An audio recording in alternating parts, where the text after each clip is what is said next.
Hey guys, welcome back to another Mech Spotlight. It's been a little while since we've done one of these. Today we're taking a look at a new mech from Exotic Innersphere Mechs mod. This is the Crockett. It's an 85-ton heavy mech. We'll read the info and then we'll go into the deep dive. Produced by Blankenberg Technologies from 2735, the Crockett was designed as a training battle mech for the Star League Defense Force. Although the mech is easy to pilot, the SLDF found that the mech was somewhat over-engineered for a trainer, possessing combat capabilities well exceeding the minimum requirements.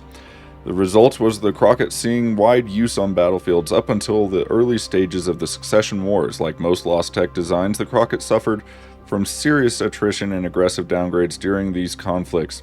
Thanks to the foresight of Comstar, some mothballed SLDF Crocketts once again march on the battlefields of the latter Succession Wars, featured almost exclusively amongst the elusive Comguard forces. So this is essentially a Star League relic heavy mech. Assault mech. Did I say heavy before? I meant assault. 85-ton assault mech. Let's dig into it and see what we're dealing with here. All right. Real quick, we'll look at the paint scheme first. I just went with the SLDF pattern. Seems appropriate, right? As far as colors, I just went with something that kind of looked to me like more of a Comstar appearance, right? So you have the, I don't really know what you call this, a light gray is kind of a standard color for Comstar, it seems like. And then I just added kind of a pastel green and blue to accent it. I think it turned out pretty nice.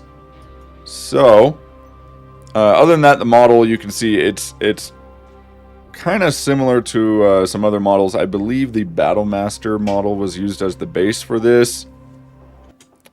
But anyways, I like the big arm weapon pods there. Those are nice.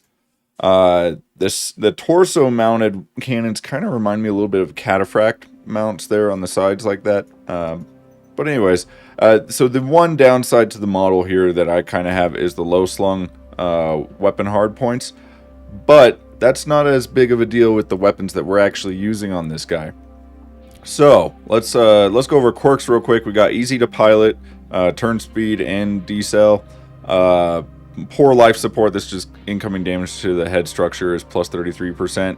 You shouldn't be getting headshot all that often anyways, at least I don't, so not a big deal there. Nimble jumper, you do have bonuses to jump jets if you decide to use them. I did not use jump jets on this build because it was just too tight. I couldn't fit them in there. Star League Relic. We've seen this one before. This is a pretty good quirk here. Turn speed, acceleration, both get bonuses. Sensor range gets a bonus 100 meters. Weapon lock-on timer. Mech upkeep and heat capacity. So you can get the weapon lock-on timer. Is going to help us with this. You'll notice this mech has a bunch of missile hardpoints. So that's a nice bonus to have there. The upkeep, that's economy stuff. The heat capacity is a decent little heat bonus there. This is a pretty hot build if you look at our weapon heat per second, although that is a little misleading. But you'll see that it's at 16.24 per second, which is an insane amount of heat. But when we go over the weapons, you'll see why that's not as bad as it appears. On top of that, we have weapon cooldown, 5%, weapon heat generation, 5%, weapon range, 5%. So, some decent bonuses there.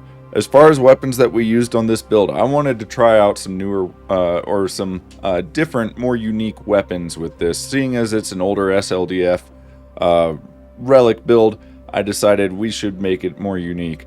I've been wanting to test out, from yet another revamped weapon, the Tight Stream Electromagnetic Pulse Cannons. So I threw one of these on each arm. Basically, this is a direct energy weapon based on the Word of Blake Battle Mech Taser. The TSEMP fires a continuous beam that interferes with onboard electronics and is powerful enough to force a complete unit shutdown. Heat-resistant and anti-laser armors and equipment have no effect on the TSEMP. Creates massive heat generation and interferes with the user's own electronics on firing with a slow recharge period. Can only be mounted on mechs with fission or fusion engines, and it will explode for 20 damage when destroyed. So basically this is a focused beam of EMP energy, electromagnetic pulse. So I'm sure most of you are familiar with EMPs. They basically shut down electronics. So that's what you're doing here. This is just essentially another weapon that does heat damage, although it does have some disruptive effects as well, it seems. Interferes with the user's own electronics, so it will interfere with your electronics a little bit while you're firing. But yeah, a really effective weapon for shutting down enemy mechs. It's highly focused, and it does have the very long cooldown time. Your cooldown was like 10 seconds or something, right? It doesn't even say it there.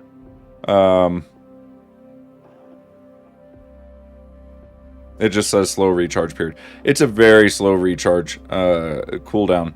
I want to say it's like 10 seconds. Maybe less.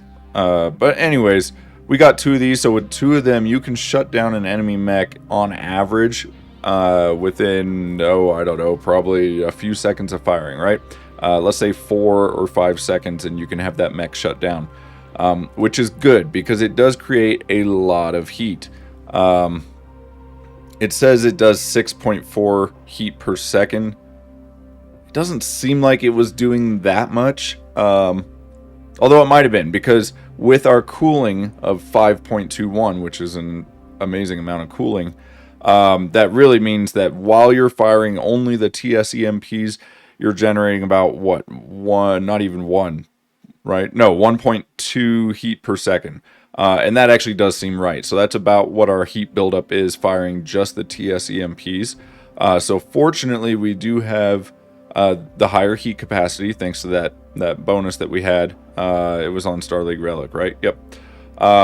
So we have a heat capacity of 79. So that gives us plenty of room to move up. Now the other weapons, and honestly the primary damage weapon that you're doing with this build are these mech mortars. These are clan mech mortar 8s. Okay, so they're firing 8 mortar shots, which they show here as ballistic weapons. And I suppose they are. I mean, they're affected by ballistic quirks and all that, I would assume. But they act very much like missiles. It's an indirect fire weapon. They lob up in the air and then come down. Albeit not as much as like LRMs. LRMs are much more indirect fire. But yeah, these mech mortars, it's the first time I've ever used these mech mortar weapons. These are also from yet another revamped weapon. I believe both of these weapons were added recently in an update to the mod, but I can't remember for sure. I know in one of the most recent updates to yet another revamped weapon, there was some stuff added. I just couldn't remember exactly what it was, but I think it was these because honestly, I haven't seen these before. I'd never used these weapons before, so I think they were just recently added, if I'm not mistaken. There's a lot of mods for me to keep up with on the updates, so I don't always remember what's what. So, as you can see, we put 2 mech mortars on the torso. Because they're indirect fire, the torso is a perfect place to stick them. They would kind of be wasted on the arms anyways. But they do also have a lock-on time. Now, this is where I'm a little unsure if our bonus here to lock-on time, I believe it does still affect these. Even though these aren't missile weapons, it doesn't have to be. It just affects lock-on time in general. So because these mech mortars do have a lock-on, you can fire without the lock-on, but they do have a lock-on ability, which just helps the mortar actually hit your target. But they'll do a lot of AoE damage. Let's go over the info here real quick. Unlike the IS versions, the Inner Sphere versions, the clans never discarded their mech mortars. As a result, they gained a lot of the benefits seen in clan LRMs, such as smaller size and lower weight. Fires a semi-guided round in a high arc for low damage. Immune to AMS, so you don't have to worry about the AMS with it because it is a ballistic weapon, not missile. And it deals 1.5 AoE damage in a 15-meter radius. Okay, so your damage is 20. You're really doing 30 AoE damage because the 1.5, right? Oh, it's not 1.5 times. I thought it was 1.5 times, but it is dealing 1.5 AoE damage. Okay, so that's the flat damage, and then wherever the mortar projectiles actually hit, you're getting that 20 damage. That's where it's all adding up together to be, I don't know, around 30 damage or so is what it felt like to me. But you're doing damage all across the enemy, obviously, because it is AoE damage. So you got cluster rounds. It's 8 shots with these ones. We're using the MM8s. 8 shots as a cluster round. Indirect artillery, like I was saying, it lobs the shot up in the air, not too high. So it does hit terrain a lot. If you're in a biome that has like trees and stuff, you will probably hit a lot of that foliage. But once you clear a little path or get out into an opening, it works great. Let's see, damage at max range 100%, so you don't have damage fall off at max range. Unique traits, it uses mortar ammo. AoE damage is not counted as dealt to enemies in Mechwarrior 5 and bypasses no friendly fire settings in damage handler. So that is something you need to be aware of using this AoE, any AoE damage weapon. AoE is area of effect, so that just means you're doing damage over an area instead of wherever the weapon hits.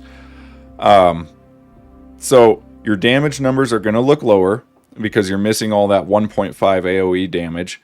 It will still calculate some damage based from the 20 damage from the projectiles themselves, but it's not counting any of that AoE damage. And the friendly fire is something else to be aware of. You can do damage to your teammates with this, even if you have friendly fire turned off. So be aware of that. I think overall the build is pretty self-explanatory. I mean, really, it's a mortar mech, right? So you're a ranged support unit. So stay back. Don't go up there charging into combat, because these mortars do also have a minimum range. Does it say it on here? Minimum range 150 meters. So they do have pretty good range, about the same as LRMs, but you have that minimum range of 150, which is again similar to LRMs. So because these are really our only weapons that do significant damage, the TSEMPs do a little bit of damage. You'll see right there, damage is 0.012 per second. So they really don't do much. On light mechs, it's enough to add up over time that you can take down light mechs with just the TSEMPs. But you're really not doing much damage with them. So you want to stay at least 150 meters from your target so that you are able to use the mech mortars. And the TSEMPs really are for shutting down mechs whenever you're in range. So the range on your TSEMPs are 590, right? So anything that gets within basically 600 meters of you, you can shut down so that they don't get closer and you're still able to hit them with your mortars. The idea there is to keep mechs from getting too close to you, and then when they do get too close to you, especially the light mechs, you shut them down so that they're not buzzing all around you, hitting you in the back and stuff.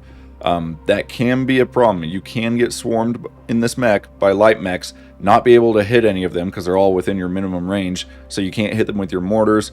The TSEMP really comes in handy at that point for shutting down. The only problem with the TSEMP is that you cannot just continuously fire it.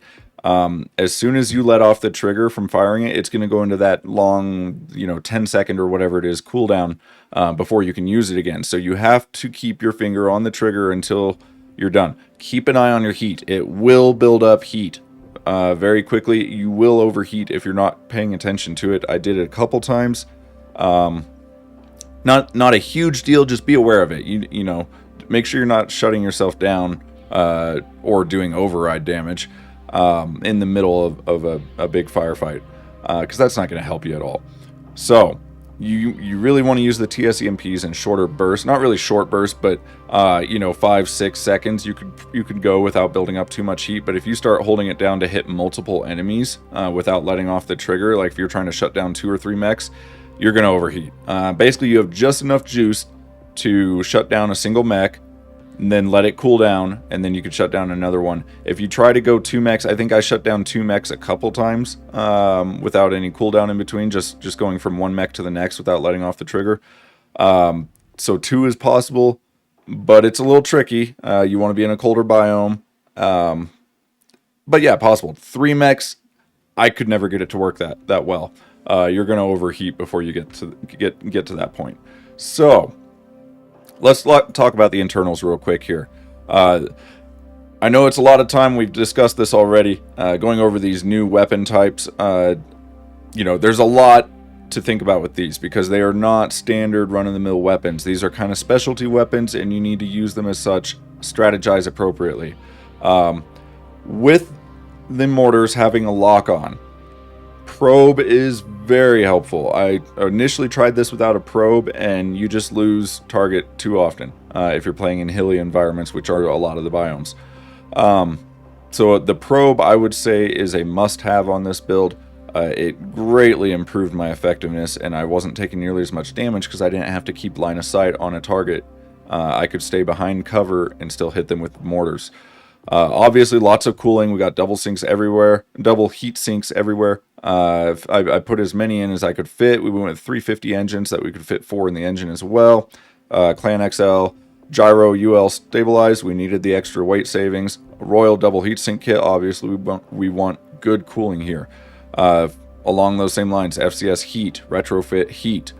We need to fix our heat. We got it up to a 5.21 out of a total of 16.24. The mech mortars do generate some heat. You know, it's not nothing. They're 7 heat each. That's, well, 7.7. So that's over 15 heat every time you fire both of them. So that will stack up pretty quick. So you do want to have cooling. The slick suite for evasion, that's pretty standard. We have the exchanger in there for heat again, as well as cooling jackets on each arm to help with the cooling on these TSEMPs. And then we have thermal transfer ducts in the legs, again, for more cooling. Obviously, that's a big concern for us in this build. As far as ammo for the mortars, I went with 2 double bins. That's 1 double bin for each mortar. I tried this with a single double bin and then a single ton of ammo. So basically, it would be 3 bins of ammo, right? A double and a single. And I was running out of ammo occasionally. When missions went a little bit longer, I would run out. So I really think the 2 double bins is ideal here. This was just enough ammo that I would not run out in any of the games that I played. So I liked it at 2 double bins.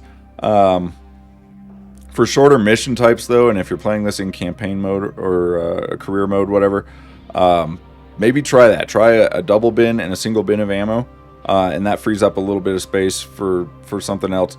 Basically, I just threw in some patchworks at the end so I could keep my armor up, because I had dropped a whole bunch of armor in order to fit all of this on here. So I threw the patchworks on at the end so I could bump the armor back up.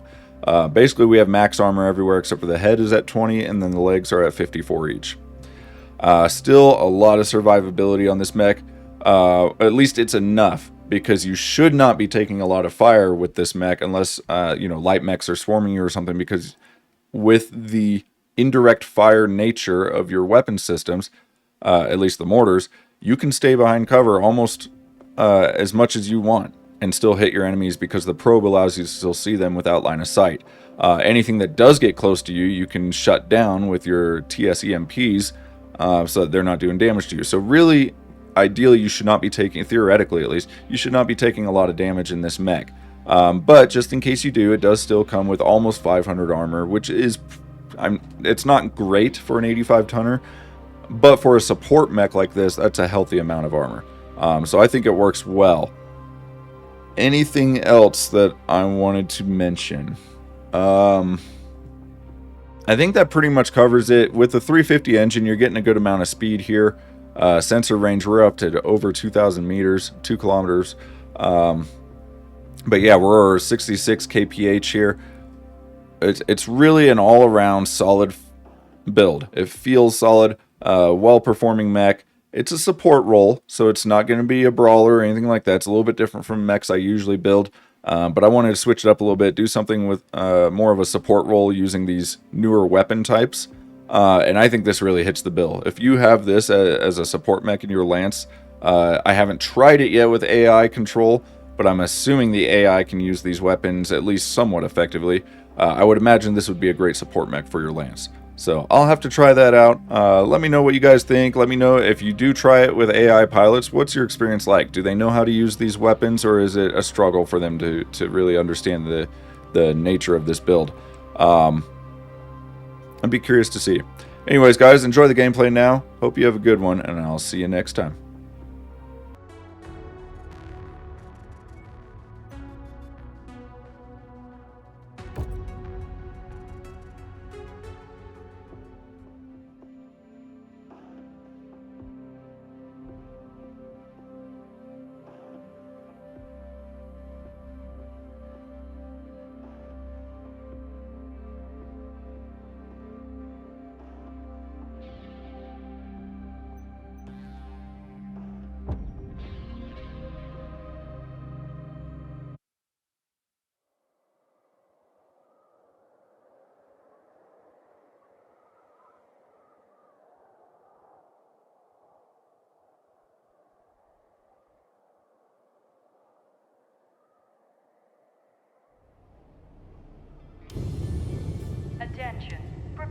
Battle mech departure. Warning. Hangar doors opening. Stand clear. Reactor online. Sensors online. Weapons online. All systems phenomenal. LZ is under heavy fire. Lift off! Lift off!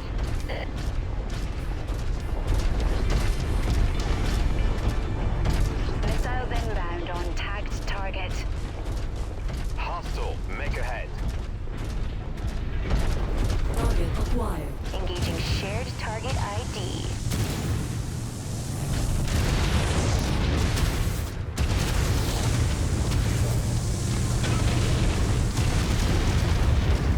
Target destroyed.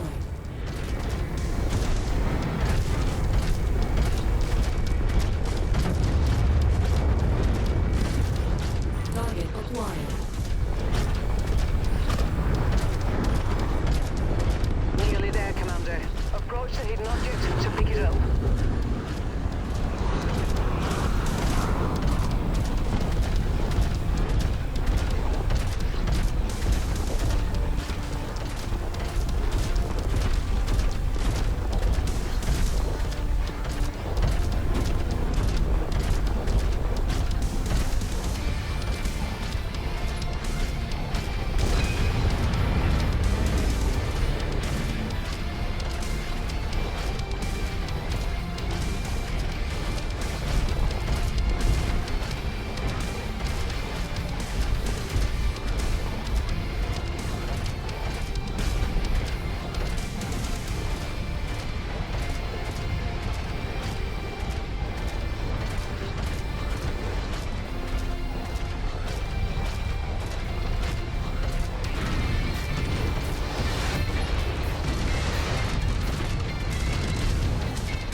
Target acquired.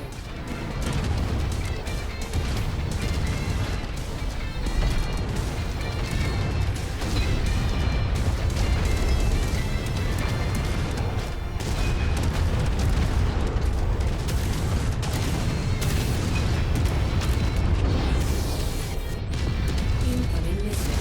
Heat critical.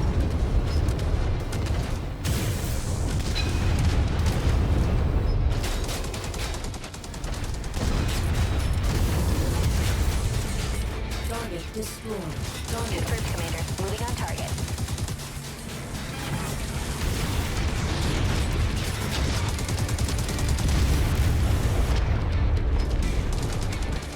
target acquired.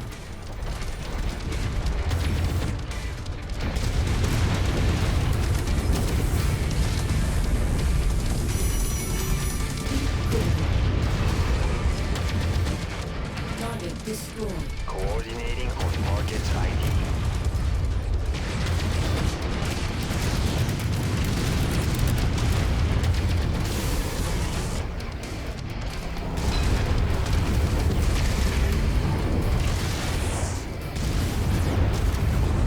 Just destroyed that mech. Target acquired. Target destroyed. Broad targets engaged. Target destroyed.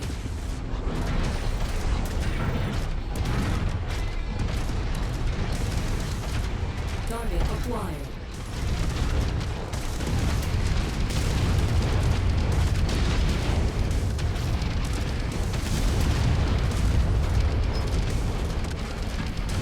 Last target acquired. Firing.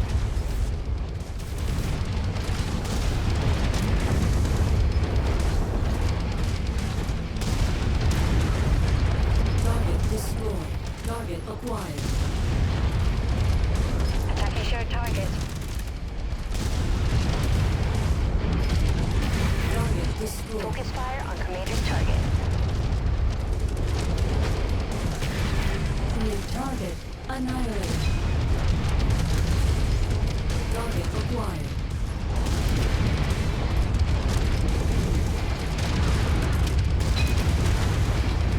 Chase target identified. Weapons away.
target in order to pick it up.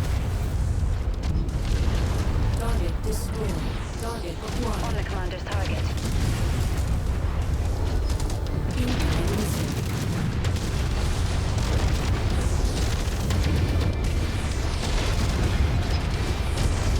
Tin can crushed.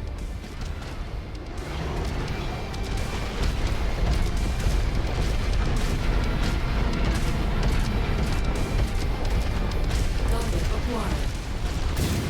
We are on your target, Commander.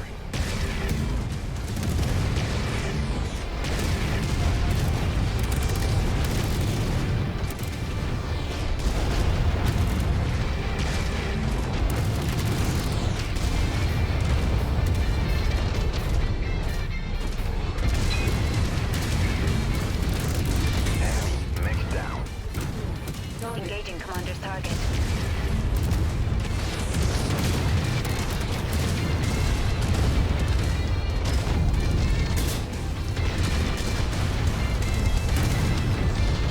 target destroyed. Engaging lit target. My kill is about to explode.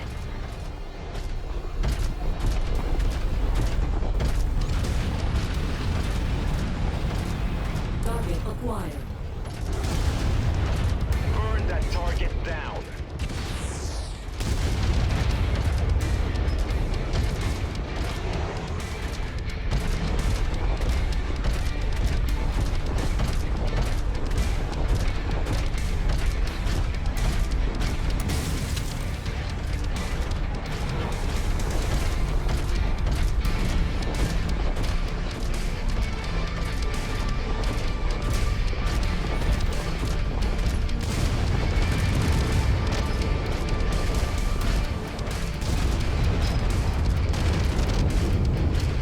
Incoming missile.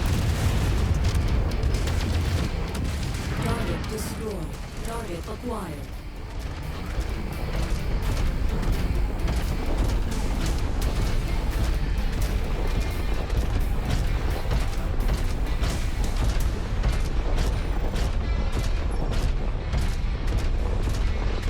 Target acquired. Lens target received.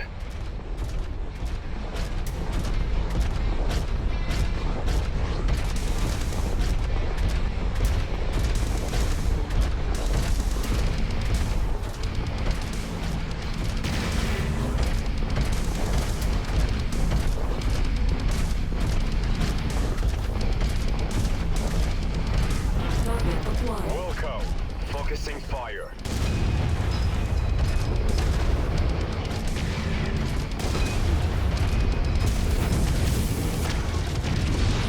Hostile mech down.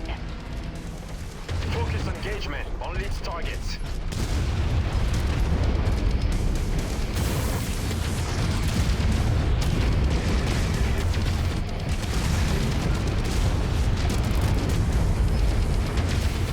Clear the area. That mech is about to go critical. Moving on launch target.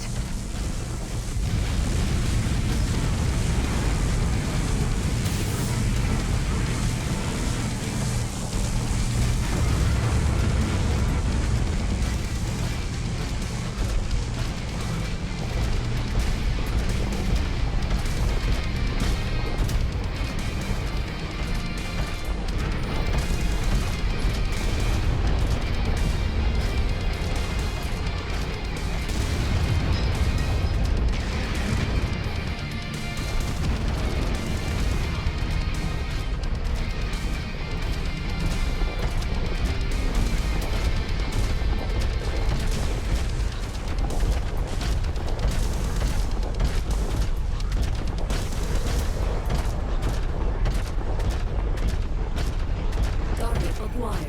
Target received. Engaging.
Mind the weather, Commander. It'll compromise your visibility.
Commander.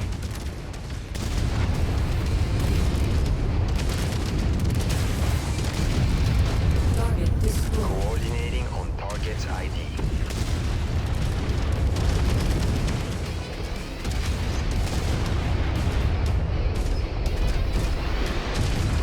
I've escaped safely. Moving to pick up. I'm safe. Moving to the extraction point. Lens target received.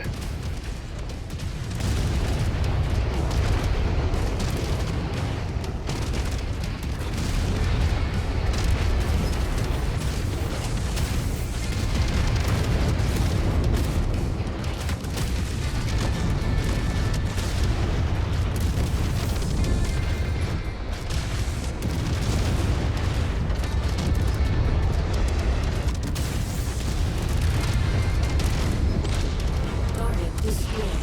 Focus target updated.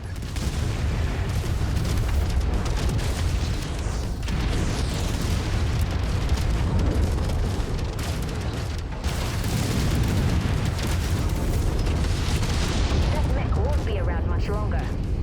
Target annihilated. We are on your target, Commander.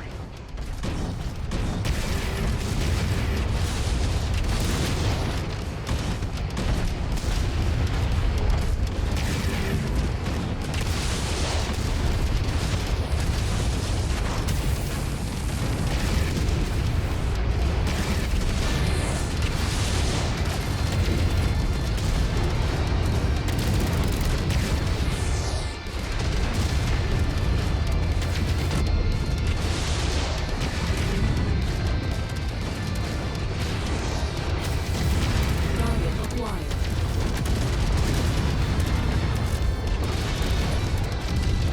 Target destroyed.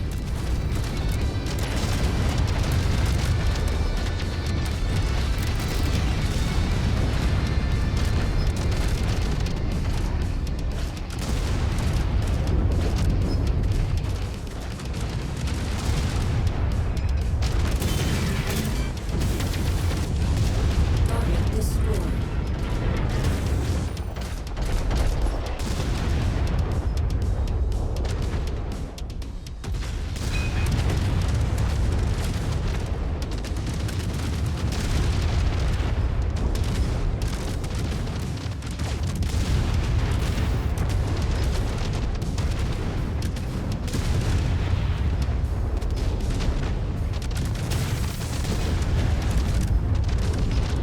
Target destroyed.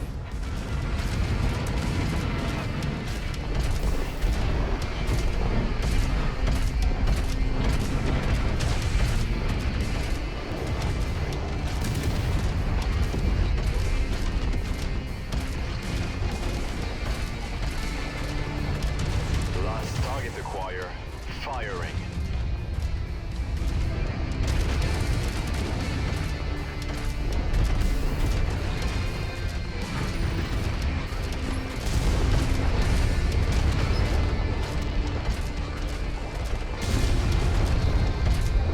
Target acquired.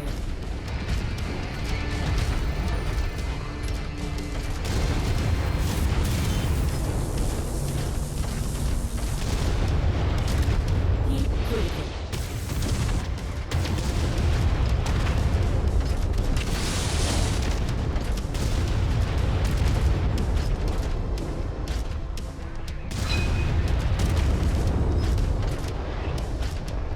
Focus fire on Commander's target.